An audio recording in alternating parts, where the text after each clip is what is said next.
আরে বাটুল বাবু যে কি ব্যাপার? বসুন বসুন। বসতে এখানে আমি আসিনি কালীচরণ বাবু। তাহলে একটা ধাঁধার উত্তরের জন্য আপনার কাছে এসেছি। ধাঁধার উত্তর? ধাঁধার। আপনি তো শব্দছক মেলান, তাই ভাবলাম। আপনি সেটাও লক্ষ্য করেছেন?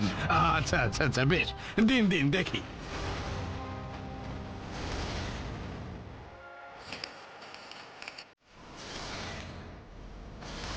খবরবন্দি, মুক্তি পেলেই হবে সন্ধি।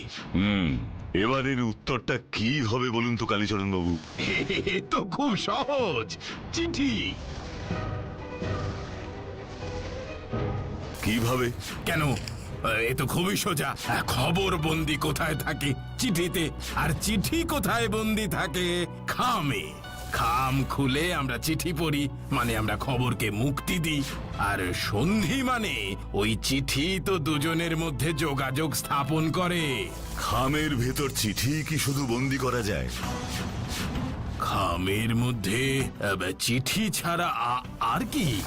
এই প্রশ্ন কেন করছেন বাটুল বাবু? আপনি গোপালের বাড়িতে কেন গেছিলেন কালীচরণ বাবু? ইয়ে মানে এমনি এমনি। ও আমার চিঠি রোজ সংগ্রহ করে নিয়ে যায়, ওকে তার জন্য আমি বকশিশ দিতে গিয়েছিলাম।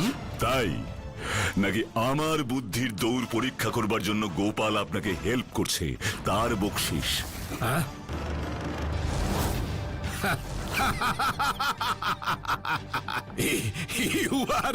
You are really great. আপনার বুদ্ধির কোনো তুলনা হয় না। বাটুলদা, ও বাটুলদা, আমরা তো কিছুই বুঝতে পারছি না গো।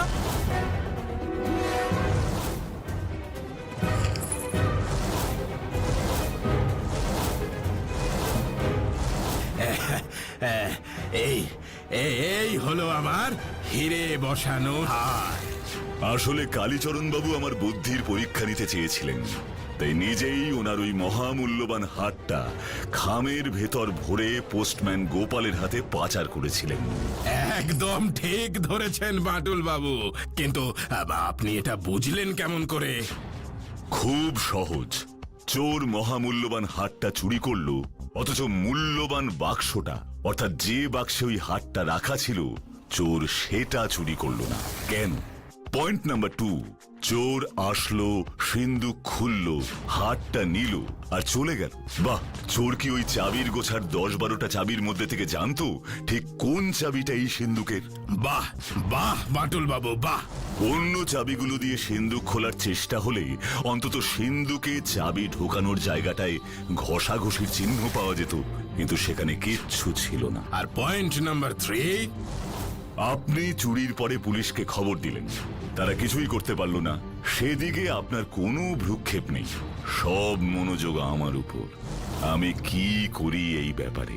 স্ট্রেঞ্জ, এত দামি ওই হার, আপনার বিন্দু মাত্র দুশ্চিন্তা নেই। আপনি নিশ্চিন্তে শব্দছক সলভ করছেন। ইয়া, দারুণ! তারপর তারপর তারপর আর কি, গোপালের সাথে দেখা করলাম, কিন্তু তখনও ভাবিনি আপনি নিজে জড়িত এই কাজে।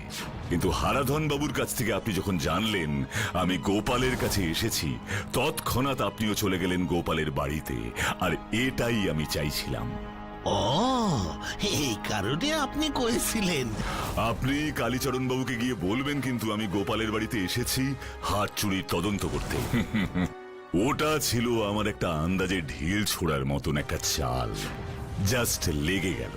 বাটুল বাবু, বাটুল বাবু, সত্যি আপনার জন্য আমি গর্বিত। আমি হারটা বাক্স থেকে বের করে খামের মধ্যে ভরে গোপালের কাছে পাঠিয়ে দিয়েছিলাম।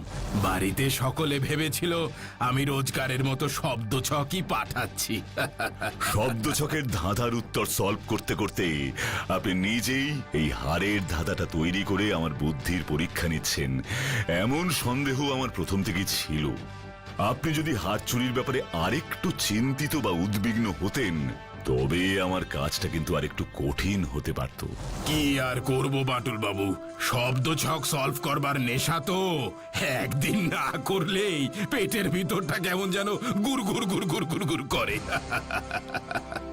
তা বলে যার ঘরে এত বড় একটা মহামূল্যবান জিনিস চুরি হয়েছে সে কি নিশ্চিন্তে ঠান্ডা মাথায় শব্দছক সলভ করছে? এটা একটু বাড়াবাড়ি হয়ে গিয়েছিল কি, তাই না?